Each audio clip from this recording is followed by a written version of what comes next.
My daughter is 3 years old.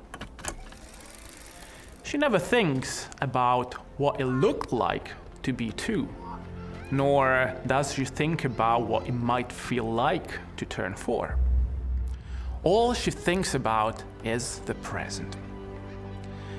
In any language, we need to be able to talk about the here and now. In Latin, just like English, present is a verbal tense, not a verbal mood.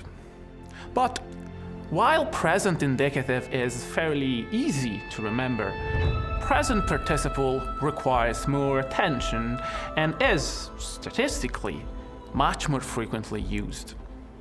So, how does the present participle work in Latin? Let us find out. This is Thing 4.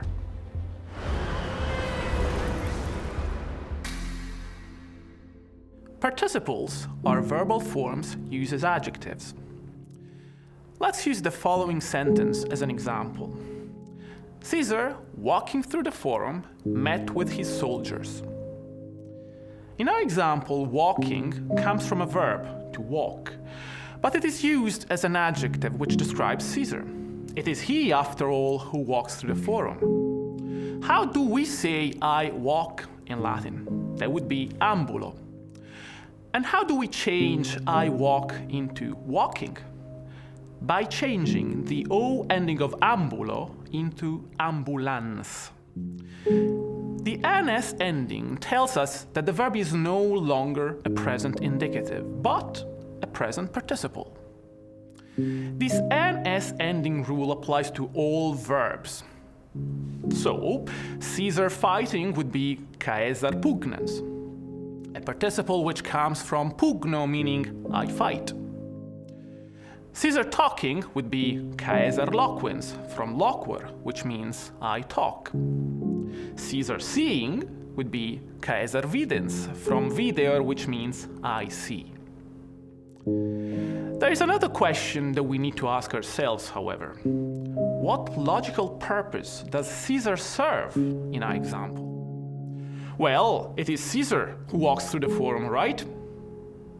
Therefore, Caesar is the subject or nominative in my sentence.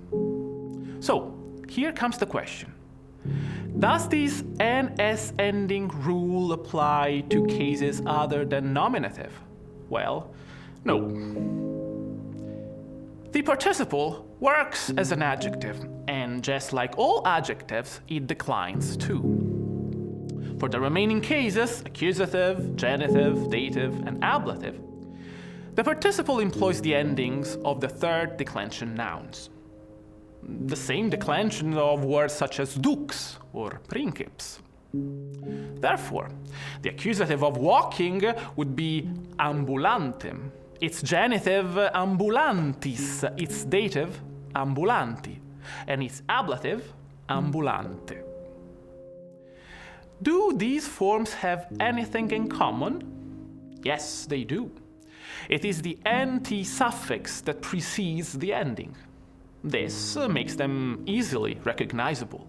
So, Caesar walking through the forum would be Caesar per forum ambulans. Why ambulans? Well, because Caesar is in the nominative case, thus the ns ending.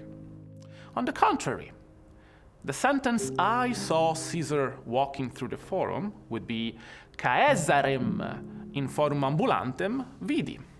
Why ambulantem? Because Caesar is no longer in the nominative case. It is in the accusative, since I am the one who saw him walk.